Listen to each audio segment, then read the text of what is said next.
कई बार लोग मुझसे पूछते हैं कि क्या भूत प्रेतों का अस्तित्व होता है, क्या आप हमें इनके बारे में कुछ बता सकते हैं।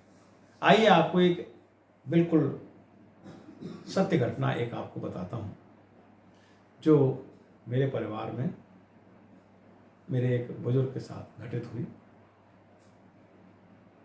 ये हमारा जो परिवार है वो परिवार इटावा के पास एक गांव है, वहाँ से बिलोंग करते हैं।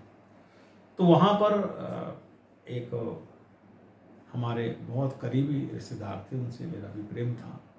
तो मेरी उम्र उस समय बहुत ज़्यादा नहीं थी, युवा था मैं।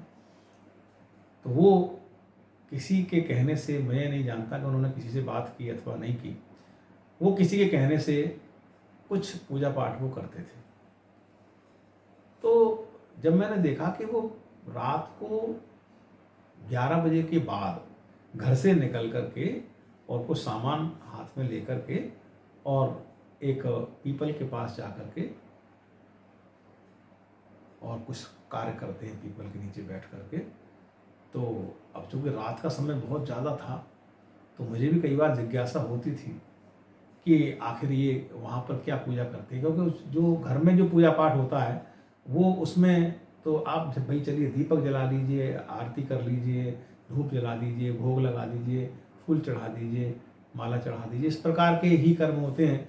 अब वो मुझे इस बात की बड़ी वो रहती थी कि आखिर ये है क्या, देखता हूँ मैं। तो एक दिन मैं उनके पीछे पीछे चुपचाप बाद में चला गया और ये देख कर के मैं आश्चर्यचकित रह गया। बहुत मुझे अजीब लगा कि वो एक घर से दूर था काफ़ी वो स्थान, क्योंकि गांव में जैसे खेत वगैरह होते हैं तो कुछ खेत पार करने के बाद एक बड़े मैदान जैसे स्थान पर खेतों के बीच में एक पीपल का वृक्ष था बहुत बड़ा, और उस पीपल के वृक्ष की शाखाएं बड़ी मोटी मोटी और एकदम अलग प्रकार सा, और उसको मतलब जैसे गांव में कोई भूतिया पेड़ होते हैं तो उस प्रकार की जगह थी वो।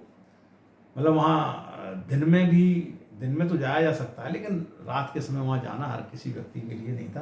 अब जो कुछ किसान लोग होते हैं वो तो चलो रात में चले जाते हैं, लेकिन पीपल से ज़्यादा उनका मतलब नहीं था। तो मैं जरा सी देर बाद वहाँ पर गया तो दूर से मैंने देखा तो पीपल के पेड़ के नीचे उन्होंने एक गड्ढा बनाया हुआ था। उस गड्ढे में, और दिन में उसको वो ढके आते थे, गड्ढा उन्होंने वो हटाया, साफ किया, वो हट गया और गड्ढे के अंदर वो उतर गए। मैं इतनी दूर भी नहीं था लेकिन, और इतना पास भी नहीं था कि उनको पता चले, लेकिन उन्होंने पीछे मुड़ के नहीं देखा। मैं चुपचाप देखा, वो गड्ढे में उतर गए और गड्ढे में वो, यानी इतना गहरा गड्ढा था वो कि पूरा यहाँ तक उनका सब ढक गया, केवल उनके सिर का कुछ हिस्सा मुझे उसमें दिखाई दे रहा था। यानी वो कुछ पालती मारकर बैठ गए होंगे, वहाँ पर वो चल रहा था। उनका मुंह पेड़ की तरफ था, पीपल की तरफ था, और वो इस तरीके से बैठ गए उसमें। और वहाँ पर एक दीपक उन्होंने जलाया, दीपक की हल्की हल्की रोशनी बाहर निकल रही थी और पीपल के पेड़ के ऊपर इस प्रकार की रोशनी पड़ रही थी और एक कुछ अजीब सी परछाइयाँ जैसी वहाँ दिख रही थी, और पीपल का पेड़ उस दीपक की हल्की रोशनी में और ज़्यादा खतरनाक भयानक सा लग रहा था। मैंने वो देखा, मुझे बड़ा अजीब सा लगा अंदर से। मैं वहाँ से चुपचाप दबे पाँव निकल आया।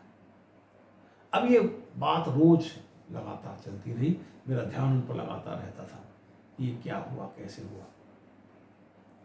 लेकिन चलिए, ये तो लगातार चल ही रहा था। अब एक बार क्या हुआ कि धीरे धीरे समय व्यतीत हो रहा, दिवाली आई। दीपावली पे उन्होंने, जो फिर बाद में मैं कभी नहीं गया वहाँ देखने के लिए, लेकिन जो घटना हुई बाद में वो इतनी चौंकाने वाली, इतनी भीषण घटना थी कि उसको सुनकर के रोंगटे खड़े हो जाए, इस प्रकार की चीज़ थी वो। तो दीपावली पर वो बड़ा उत्साहपूर्वक उन्होंने साफ वस्त्र पहने, धोती पहनी और बनियान पहन करके एक साफ ऐसे डाल ली, कुर्ता उर्ता नहीं पहना, और वो करके थाली में दीपक वगैरह सब पूजा का सामान लगा करके वो चले गए। और वहाँ जा करके फिर ये घटना हमने बाद में उनके मुंह से सुनी थी ये, क्योंकि हमने फिर वहाँ जाना उचित नहीं समझा कि वो क्या है। तो वो वहाँ गए और जा कर के उन्होंने वो उसमें बैठ करके गड्ढे में और पूजा प्रारंभ की। पूजा प्रारंभ करने के बाद वो दीपक वगैरह सब जला रही है, थाली थी वो थाली सामने रख ली और थाली रख करके और जैसे ही उन्होंने पूजा अपनी प्रारंभ की तो थोड़ी देर बाद ही पूजा प्रारंभ करते ही एक कोई विराट व्यक्ति वृक्ष के ऊपर से बिल्कुल चोटी से और उनके सामने जमीन पर कूदा और इतना उसका विशाल शरीर था कि जैसे सामने बैठ गया वो उनके कूद करके और उसका सिर जो है वो पीपल का जो मोटा तना था उसको जहाँ से शाखाएं निकलती वहाँ तक उसकी ऊंचाई बैठ के लग रही थी और लंबे लंबे बाल उसके, आंखें बड़ी बड़ी और कहना चाहिए कि सफ़ेद बिल्कुल रंग, वस्त्र भी बिल्कुल सफ़ेद और चेहरा इतना विकराल वो बताते थे इस बात को बिल्कुल कि जिसको देख करके दिन में भी देख के आदमी को पसीना आ जाए, इस तरह की आकृति लेकर के वो सामने बैठ गया और जोर से चिल्लाया। उनका नाम मुन्नी लाल था। बोले मुन्नी लाल खील, ऐसे करके जोर से बोला। खील शब्द पर जो उसने एम्फेसाइज किया, खील शब्द पर उसने जोर से जो अट्टहास करके कहा कि मैंने उसका मतलब ये था कि भाई दिवाली पर तुम आए हो, ये सब सामान पूजा का ले आए हो, खेल कहाँ है? क्योंकि त्योहारों का एक अलग कहना चाहिए कि सिंबॉलिक होता है। जैसे होली है, होली का सिंबल अबीर, गुलाल, गुलाल नहीं लगाया तो होली नहीं हुई। तो आप जीवित हैं वहाँ तक ठीक है, चलिए, नहीं लगाया गुलाल कोई बात नहीं, रंग डाल दिया, होली हो गई। लेकिन मृत्यु के पश्चात वो चीजें या अवचेतन मन में वो चीजें ही भर जाती हैं जो सिंबॉलिक होती है, वही सिंबल रह जाते हैं। अब दिवाली का जो सिंबल है वो क्या? खीर। पूजा में मिठाइयाँ रखें, फूल माला रखें, कुछ भी रखें, लेकिन खीर नहीं है तो उनकी तरफ से दीपावली अधूरी। वो जोर से चिल्लाए मुन्नी लाल खीर। अब तो उनको काटो तो खून नहीं।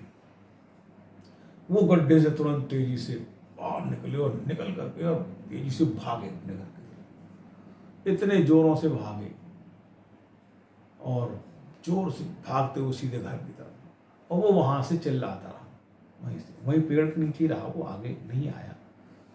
जो उन्होंने घर पहुंच करके बताया, जो उन्होंने घटना बताई है, अरे भाई मैं तुमसे बहुत प्रसन्न हूं, मैं तुमसे कुछ नहीं कहूंगा, तुमने मेरी बहुत सेवा की है भाई, वापस तो आओ। अरे मैं कुछ देना चाहता हूं तुम्हें कुछ आशीर्वाद देना चाहता हूं, तुम्हारी कुछ इच्छा पूर्ण करना चाहता हूं। बहुत प्रलोभन, बहुत बातें की, लेकिन वो सुनते रहे, भागते रहे आगे और वो नहीं आए। वापस लौट के और सीधा घर पे आकर के रुके, बिस्तर पे आके गिर गए। मुझे जब ये घटना पता चली, मैं भी उनसे मिलने गया तो उन्होंने मुझे ये बात और एकांत में बताई कि ये इस तरीके की बात में इस तरह की घटना हुई है। तो मैं उसका एक प्रत्यक्षदर्शी या कहना चाहिए कि एक गवाह आप मान सकते हैं, उन्होंने बताया कि ये हुआ मेरे साथ। और उसके बाद फिर वो बिस्तर पर गिर गए, फिर बुखार आ गया बहुत तेज। क्या हुआ पीछे वहाँ पीपल के नीचे कोई नहीं जानता, मैं भी नहीं जानता। जो उन्होंने बताया कि इस तरह की चीज़ हुई, तो मुझे इस बात ने सोचने के लिए बाध्य कर दिया। और वो फिर बीमार होते चले गए और कुछ दिन बाद उनकी मृत्यु हो गई। अब ये कहना तो मुश्किल है कि वो मृत्यु उनके इस भय जनित बीमारी के कारण हुई, उम्र के कारण हुई और किसी वजह से हुई, ये तो कह पाना मुश्किल है। लेकिन एक बात मैं अवश्य आपसे कहूँगा कि बहुत लोगों को इस बात का शौक़ रहता है, इस विद्या में जाने का, इस लाइन में जाने का बड़ा क्रेज है, बड़ी चमकदार लाइन है, यानी लाइम लाइट वाली लाइन है। ये बहुत उत्तेजित कर देने वाली, मन को हिला देने वाली, बहुत थ्रिल वाली लाइन है ये। इसमें बहुत से लोगों को जाने का, मेरे से बहुत लोग बात करते हैं, कहते हैं कि हम इसमें जाना चाहते हैं। मैं आप सभी को एक बात कहना चाहता हूँ कि आप किसी गलत व्यक्ति के हाथ मत पड़ जाना। अव्वल तो किसी के हाथ में पड़ता नहीं, आदमी सीधे सीधे करना शुरू कर देता है।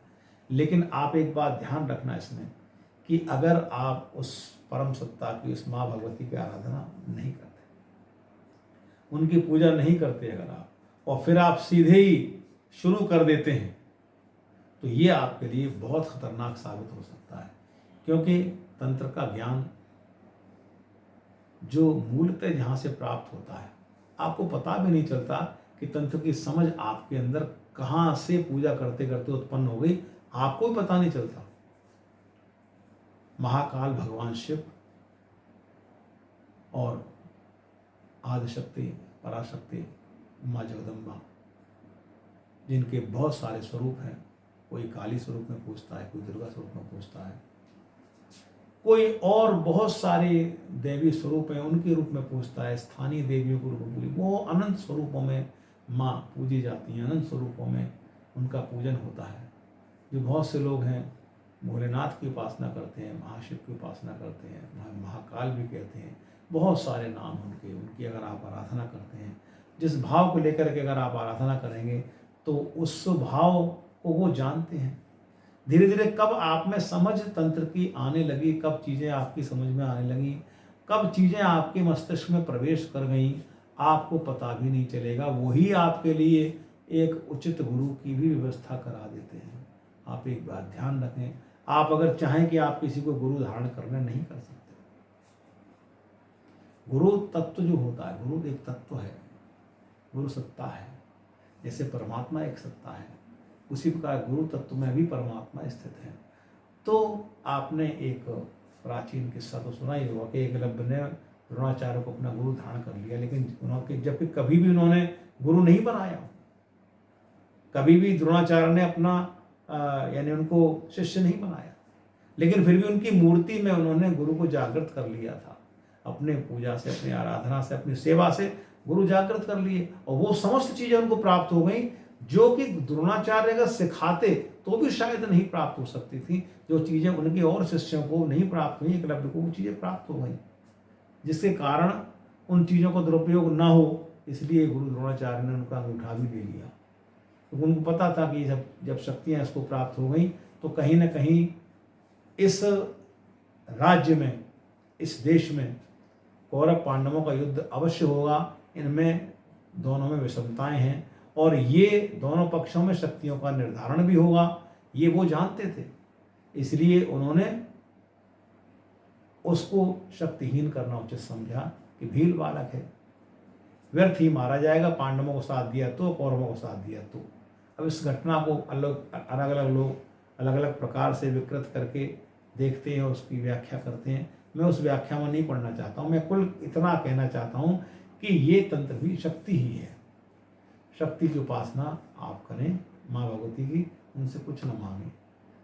गुरु दीक्षा कहीं से ले सकते हैं, लेकिन गुरु तत्व को धारण करने वाली वो स्वयं ही हैं, वही आपको बताएंगे। तो आप उस प्रकार से पहले उनकी उपासना करिए। अगर मन में आप भाव लेकर कर रहे हैं तो चलिए ठीक है, हालांकि मन में कोई भाव लेकर उपासना नहीं करनी चाहिए। शुद्ध पवित्र भाव से ही उनको, उनका पुत्र बन करके, चाहे वो उनको पिता रूप में माने, उनको माँ रूप में माने, किसी प्रकार से भी माने।